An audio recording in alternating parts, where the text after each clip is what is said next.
Welcome back right ఇప్పుడు bulletin super exclusive చూస్తున్నాం. Deputy CM Pawan Kalyan తన ఏడాది పాలనలో మార్కు చూపించారు. పంచాయతీరాజ్, అటవీ, పర్యావరణ శాఖ మంత్రిగా సూపర్ సక్సెస్ అయ్యారు. అడవి తల్లి బాట, పల్లె పండుగ పేరుతో పల్లెలు, గిరిజన ప్రాంతాల్లో సత్ఫలితాలు అందాయి. డోలీ మూతలతో కాలిబాటలే తప్ప రోడ్డు తెలియని గ్రామాలకు రోడ్ల నిర్మాణం చేపట్టారు. అల్లూరు జిల్లాలో 88 లక్షలతో రోడ్డు నిర్మాణం చేపట్టారు. ఈ నూతన రోడ్డు 183 గిరిజన కుటుంబాలకు మేలు చేస్తోంది. గిరిజనులు హర్షం వ్యక్తం చేస్తున్నారు.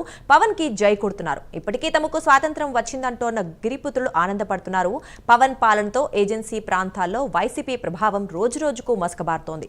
వైసీపీకి కంచుకోటగా ఉన్న ఏజెన్సీ నియోజకవర్గాల్లో పవన్ కళ్యాణ్ కు ప్రజలు జై కొడుతున్నారు. ఏజెన్సీని అభివృద్ధి చేస్తూ గిరిజనుల మనసుల్లో పవన్ కళ్యాణ్ సుస్థిర స్థానాన్ని ఏర్పరచుకుంటున్నారు.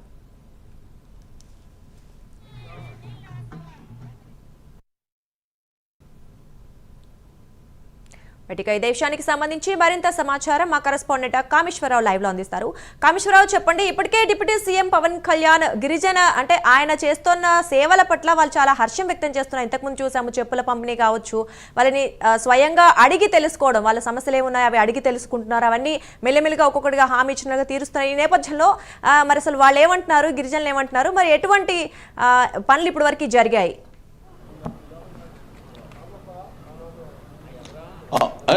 దుర్గా చూసుకుంటే కనుక కూటమి ప్రభుత్వం ఫామ్ అయ్యి ఏడాది గడుస్తుంది. అంటే వన్ ఇయర్ కాలంలో అనేక మార్పులు అయితే మాత్రం ఏపీలో జరిగాయని చెప్పొచ్చు. కూటమి ప్రభుత్వం మొత్తం పవన్ కళ్యాణ్ మొత్తం కూడా దీన్ని ఫామ్ చేశారు. అటు ఎన్డీఏగా కూటమి ప్రభుత్వం ఏర్పరిచిన తర్వాత బీజేపీ అండ్ జనసేన, టీడీపీ పార్టీని సమాయత్తం చేసి కూటమి ప్రభుత్వంగా ఏర్పరిచి అధికారాన్ని అయితే మాత్రం పవన్ కళ్యాణ్ ద్వారా అయితే మాత్రం చేపట్టడం జరిగింది.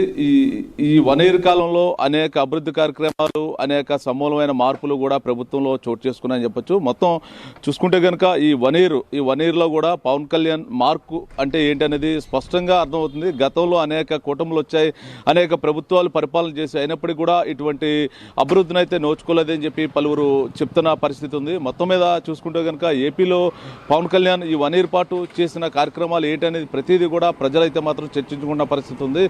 ఎన్నికల ముందు ఏదైతే హామీ ఇచ్చామో ప్రతి హామీని తూచా తప్పకుండా పాటించాలని చెప్పి పవన్ కళ్యాణ్ అయితే మాత్రం కూటమి ప్రభుత్వం పెద్దలకైతే మాత్రం ఎప్పటికప్పుడు చెప్తున్న పరిస్థితి ఉంది. మొత్తం మీద ఎన్నికల ముందు ఏదైతే ఉందో ఒక రాక్షస పాలన నుంచి విముక్తి కలిగించి ప్రజలకు మంచి పరిపాలన అందివ్వాలనే సదుద్దేశంతో పవన్ కళ్యాణ్ అయితే కూటమి ప్రభుత్వాన్ని అయితే మాత్రం ఫామ్ చేశారు. ఈ కూటమి ప్రభుత్వం అధికారం రాకముందు ఏవైతే హామీలు ఇచ్చారో ప్రతి హామీని కూడా మనం నెరవేర్చి తీరాలని చెప్పేసి ప్రభుత్వం మీద ఎప్పటికప్పుడు ఒత్తిడి తీసుకొస్తూ తమ ఇచ్చిన హామీలు ప్రతి ఒక్కటి కూడా నెరవేరుస్తున్న పరిస్థితి ఉంది. మొత్తం మీద చూసుకుంటే కనుక ఈ వన్ ఇయర్లో అనేక మార్పులు, అంటే ఇప్పుడు గిరిజన ప్రాంతాల్లో రోడ్లు లేని ప్రాంతాలు, అదేవిధంగా ఎక్కడ అభివృద్ధి చెందిన ప్రాంతాలు కూడా పవన్ కళ్యాణ్ నేరుగా వెళ్ళి ప్రజలతో మమేకమయ్యి ప్రజలతో మాట్లాడిన పరిస్థితి అయితే ఉంది. మొత్తం గత ప్రభుత్వంలో మనం చూసాం 5 ఏళ్లలో, అంటే గత ప్రభుత్వం వైఎస్ఆర్సీపీకి ఏజెన్సీ కంచుకోటగా ఓట్ బ్యాంక్ ఉండేది. ఆ ఓట్ బ్యాంక్ను మొత్తం కూడా పవన్ కళ్యాణ్ ఈరోజు చీల్చిన పరిస్థితి ఉంది. మొత్తం ఎన్నికల ముందు పవన్ కళ్యాణ్ ఏదైతే చెప్పారో దానికి సంబంధించి ఏజెన్సీ ప్రాంతాలన్నీ కూడా అభివృద్ధి చేసి తీరుతా ఉన్నారు, అభివృద్ధి చేస్తున్నారు కూడా. ఈ నేపథ్యంలో పవన్ కళ్యాణ్ ఏదైతే ఉందో అల్లూరు జిల్లా మొత్తం కూడా పవన్ కళ్యాణ్ మొత్తం తిరగడం జరిగింది. తిరిగి ప్రజలతో మమేకం, గిరిజన ప్రాంతాలు వారితో మమేకమై వారితో మాట్లాడి వారి సమస్యలు ఏంటి అనేది నేరుగా పవన్ కళ్యాణ్ వారి వద్దకు వెళ్ళి తెలుసుకున్న పరిస్థితి ఉంది. వారు ప్రధానంగా చెప్తున్న సమస్య, మాకు రహదారులు లేవు, నడవడానికి ఆసుపత్రి లేవు, ఇప్పటికీ మేము డోలీల మీదే ఆసుపత్రికి వెళ్లాల్సిన పరిస్థితి ఉందని చెప్పి వారి ప్రధాన సమస్య అయితే పవన్ కళ్యాణ్కి అయితే చెప్పడం జరిగింది. ఈ నేపథ్యంలో వెంటనే పవన్ కళ్యాణ్ స్పందించి కూడా 88 లక్షలతో రోడ్ల నిర్మాణాలు మొత్తం కూడా అల్లూరు జిల్లా గిరిజన ప్రాంతాలన్నీ కూడా రోడ్లు వేయాలని చెప్పి కూడా అధికారులను ఆదేశించారు. ఇప్పుడు మొత్తం కూడా 88 కోట్లతో మొత్తం కూడా రోడ్ల నిర్మాణాలన్నీ కూడా జరిగాయి. మొత్తం కూడా ఇప్పటికి గిరిజన ప్రాంతాలన్నీ కూడా చాలా ఆనందం వ్యక్తం చేస్తున్న పరిస్థితి ఉంది.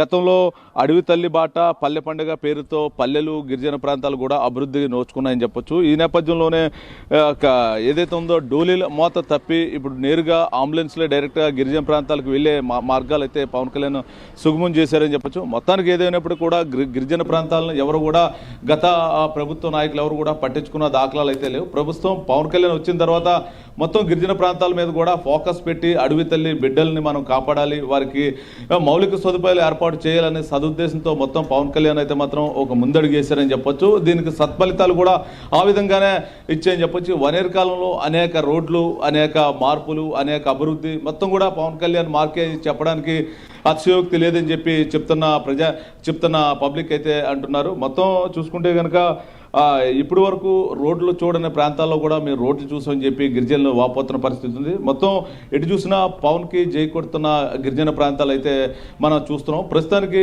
గిరిజన ప్రాంతాల్లో ఏ తలుపు తట్టినా కూడా పవన్ కళ్యాణ్ వల్లే మాకు ఈ రోడ్లు పడ్డాయి, మౌలిక వసతులు కలిగాయి అని చెప్పి చెప్తున్న పరిస్థితి ఉంది. మొత్తం మీద ఇప్పటి వరకు తమకు స్వతంత్రం వచ్చినా రానట్టే అని చెప్పేసి గిరిజన ప్రాంతాల ప్రజలందరూ కూడా ముక్తకంఠంతో చెప్తున్నారు. కాకపోతే పవన్ కళ్యాణ్ ఏదైతే వచ్చారో ఆయన వచ్చిన తర్వాత వచ్చి వెళ్ళిన తర్వాత మాకు పూర్తి స్వతంత్రం వచ్చింది, మాకు రోడ్లు, మౌలిక సదుపాయాలు పవన్ కళ్యాణ్ మాట ఇచ్చి అన్ని కూడా నెరవేర్చారని చెప్పి గిరిజన ప్రాంతాలంతా కూడా ఒక సంతోషాన్ని వ్యక్తం చేస్తున్న పరిస్థితి అయితే ఉందని చెప్పొచ్చు. దుర్గా మొత్తం మీద చూసుకుంటే ఏజెన్సీ ప్రాంతాల్లో వైసీపీ అయితే మాత్రం ప్రస్తుతం రోజు రోజు కూడా మసకబారుతుందని చెప్పొచ్చు. గతంలో కంచుకోటగా వైఎస్ఆర్సీపీకి గిరిజన ప్రాంతాలు ఓట్ బ్యాంక్ అయితే ఉండేది. ఇప్పుడు రోజు రోజుకి వారు 5 ఏళ్ల పాటు చేసిన అభివృద్ధి ఏమీ లేదు. ఈ కూటమి ప్రభుత్వం వచ్చిన తర్వాత పవన్ కళ్యాణ్ అడుగుపెట్టిన తర్వాత అభివృద్ధి ఏంటో చేసి చూపించారని చెప్పేసి గిరిజన ప్రాంతాలు చెప్తున్న పరిస్థితి. మొత్తం మీద వైఎస్ఆర్సీపీకి భారీ ఎత్తున గిరిజన ప్రాంతాల్లో దెబ్బ తగిలేటట్టే ఉన్నట్టు తెలుస్తోంది.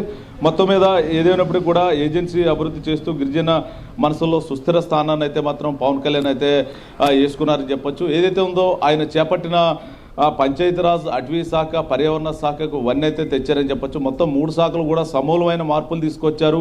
ఇటు పంచాయతీల పరంగానే పల్లె పండుగల వారోత్సవాలు ఒక్కరోజు జరిపించి మొత్తం పంచాయతీరాజ్ అభివృద్ధి మొత్తం కీలక భూమి అయితే పవన్ కళ్యాణ్ పోషించారు. అదేవిధంగా అటవీ శాఖలో ఏదైతే ఉందో మొత్తం కూడా సమూలమైన మార్పులు, అటవీ శాఖ సంబంధించిన జంతు సంరక్షణ అవనేయండి, మరొకటి అటవీ ప్రొటెక్షన్ కానివ్వండి, ఒకవేళ స్మగ్లర్ నుంచి అటవీని సేవ్ చేయడం కానివ్వండి, మొత్తం అన్ని కూడా అటవీ శాఖ పరమైన ఏ విధమైన చర్యలు తీసుకోవాలో అటవీ శాఖ అభివృద్ధికి అన్ని విధాల చర్యలు తీసుకుని ఎప్పటికప్పుడు పవన్ కళ్యాణ్ దీని మీద సమీక్షలు జరుపుతూ అటవీ శాఖ కూడా అభివృద్ధి చేసినట్టయితే తెలుస్తుంది. మొత్తం మీద ప్రస్తుతానికి ఆయన పర్యావరణంలో ఎక్కడ ఇబ్బంది పడకూడదు ప్రజలు, పర్యావరణం వల్ల ఎక్కడ పర్యావరణం సమతుల్యాల్లో మార్పులు రాకూడదని చెప్పి పవన్ కళ్యాణ్ ఎప్పటికప్పుడు పర్యావరణం మీద కూడా దృష్టి పెట్టిన పరిస్థితి ఉంది.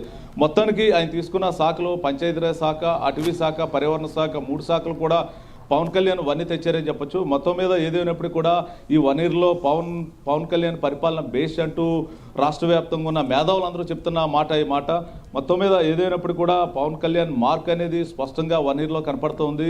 పవన్ కళ్యాణ్ అంటుంటారు ఎప్పుడు నా దారి రహదారి అన్నట్టుగానే ఆయన దారి రహదారి. ప్రస్తుతం ఈ వనీరు పాలనలో ఆయన రహదారి మార్గంలో నడిచారు, ప్రజలంతా కూడా నడిపించారు.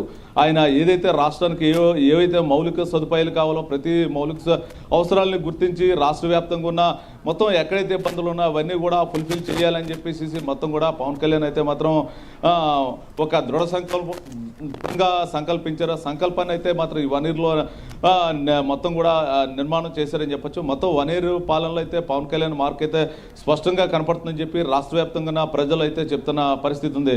మొత్తానికి ఏదైనప్పటికీ కూడా గత ప్రభుత్వాలు మేము చూసాం, ప్రభుత్వాలు ఎన్నికల ముందు ఇచ్చిన హామీ ఏది కూడా ఎన్నికల తర్వాత నిలబెట్టిన పరిస్థితి అయితే ఏదీ లేదు. ప్రస్తుతం పవన్ కళ్యాణ్ కూటమి ప్రభుత్వం ఎన్నికల ముందు ఏదైతే హామీ ఇచ్చారో హామీ ప్రతిదీ కూడా తూచా తప్పకుండా పాటించారు. ఏదైతే ఉన్నారో గతంలో మేజర్ సమస్య ఏదైతే ఉందో రాష్ట్రానికి రోడ్లు లేవు, రోడ్లు నేను అధికారంలో వచ్చాక నిర్మాణం చేస్తానని చెప్పి పవన్ కళ్యాణ్ చెప్పారు. రోడ్లు అధికారంలోకి వచ్చిన వెంటనే ఆ రోడ్లు నిర్మాణానికి నిధులు కేటాయింపు, అదేవిధంగా క్యాబినెట్లో ఆమోదాలు అన్నీ కూడా చకచకా పవన్ కళ్యాణ్ చొరవతోనే పూర్తయిందని చెప్పొచ్చు. ప్రస్తుతం రాష్ట్ర వ్యాప్తంగా ఉన్న మొత్తం పల్లెల్లో రోడ్లు అవునండి, పట్టణ రోడ్లు మొత్తం కూడా పూర్తయినట్టయితే మొత్తం కూడా మ్యాక్సిమం 50-60% రోడ్లు అయితే పూర్తవి. ఇంకా గత రానున్న 4 ఏళ్లలో మిగతా అన్ని కూడా రోడ్లు పూర్తి చేస్తామని చెప్పి పవన్ కళ్యాణ్ చెప్తున్న పరిస్థితి ఉంది. మొత్తానికి ఏదైనప్పుడు కూడా ఈ వన్ ఇయర్ కాలంలో పవన్ కళ్యాణ్ మార్క్ అనేది స్పష్టంగా కనపడుతోంది. రాష్ట్రంలో సమూలమైన మార్పులు, మంచి అభివృద్ధి రాష్ట్రానికి చేకూరింది. గతంలో ఎవరు కూడా నాయకులు తూతు మంత్రంగానే పరిపాలన చేశారు, కానీ పట్టుదలతో ఇచ్చిన మాటను తప్పకుండా చేసిన పాలకుడు ఎవరైనా ఉన్నారంటే పవన్ కళ్యాణ్ అని చెప్పి రాష్ట్ర వ్యాప్తంగా ముక్తకంఠంతో చెప్తున్న పరిస్థితి అయితే ఆంధ్రప్రదేశ్లో ఉందని చెప్పొచ్చు. మొత్తానికి ఏదైతే ఉందో గిరిజన ప్రాంతాల కష్టాలు కొంత మేరకు గొట్టెక్కే, మిగతా 4 ఏళ్లలో కూడా గిరిజన ప్రాంతాలను అభివృద్ధి చేస్తానని చెప్పి పవన్ కళ్యాణ్ చెప్పడం జరిగింది. మరోపక్క రాష్ట్రంలో ఉన్న సమూలంగా ఉన్న పెనుమార్పులు మొత్తం కూడా ఈ 4 ఏళ్లలో మార్పులు చేసి మంచి పరిపాలన అందించడానికి మేము కూటమి ప్రభుత్వం సిద్ధంగా ఉందని చెప్పి పవన్ కళ్యాణ్ చెప్తున్న పరిస్థితి ఉంది. ఇది ఇక్కడ ఉన్న తాజా పరిస్థితి. Auto studio. Right, thank you Kameswara Rao.